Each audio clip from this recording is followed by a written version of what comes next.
Hi folks, CB3 here with another live update for you. Today is Sunday, October 20th. I am in Petoskey, Michigan, having a little bit of a getaway time here, but I'm thinking about the markets, watching things overnight. We have 5 up weeks in a row in the Dow and the S&P. Nasdaq's done pretty well, although it's not hitting lifetime highs like the Dow and S&P are. There's a lot to talk about. CB3 Live Update begins now.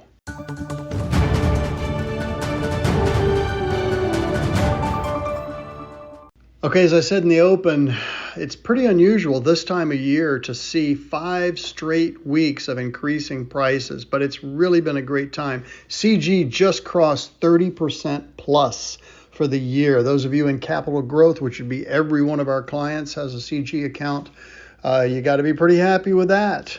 I will say, though, that seasonally, the week in front of us, October 21, 2, 3, 4, 5, this is the slowest week of the year. Maybe slowest isn't the best way to put it. This is the roughest week of the year historically, the last 50 to 55 years. This is when crashes have happened, various other events have happened during the month of October, which happens to be the rockiest month of the year. If you guys watched my show last week, and even the September show, you know that September is the weakest month performance-wise on the calendar, and October, while a good performer, like in the top 2 or 3 after November, is the most volatile month. But so far, it just has not happened. We'll see what happens this week ahead.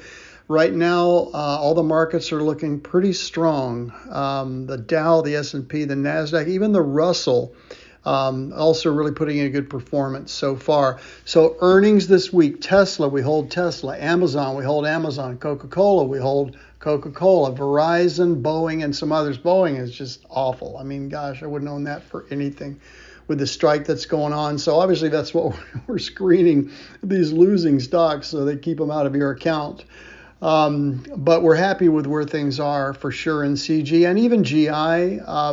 GI is only about 55% weighted in stocks right now. Okay, so it's never going to keep up with the S&P 500, but many of our clients that are in GI for one of their programs know that it's the steady performer.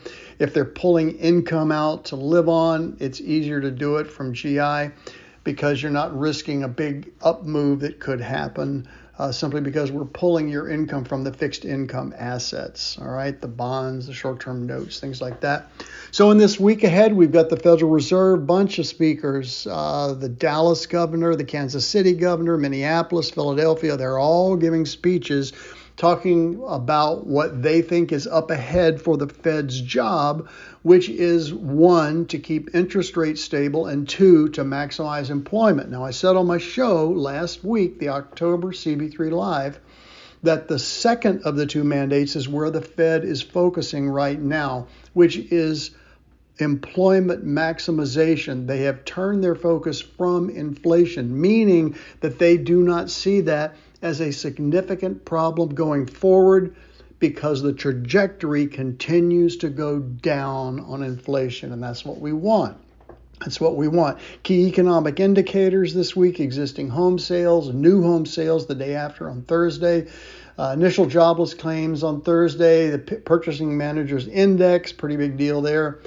Durable goods on Friday. Consumer sentiment, the final reading for October, is also Friday. So these are what we call sentimental or sentiment, not really sentimental, but sentiment reports, just to judge the tone of the consumer in America. Because remember, 70%, maybe it's only 68, but we're going to call it 70% of the GDP of America is driven by consumers. The rest is divided between government spending and corporate spending.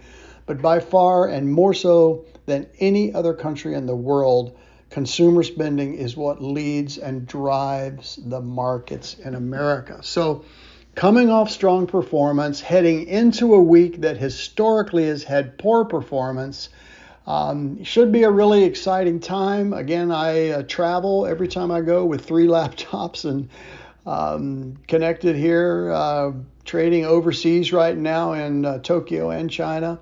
So we're watching it, guys. We're on it. You hope you guys have a good week. I'll be back with you next weekend. Watch for an evergreen show. We'll put out on Thursday. And hope you guys are enjoying these beautiful colors. If you're up here in the north like we are, if you're not, then just enjoy autumn. It's a beautiful time. God's painting with a big paintbrush this year, it seems like to me. So God bless you guys. Take care. We will see you next time with the next CB3 Live update.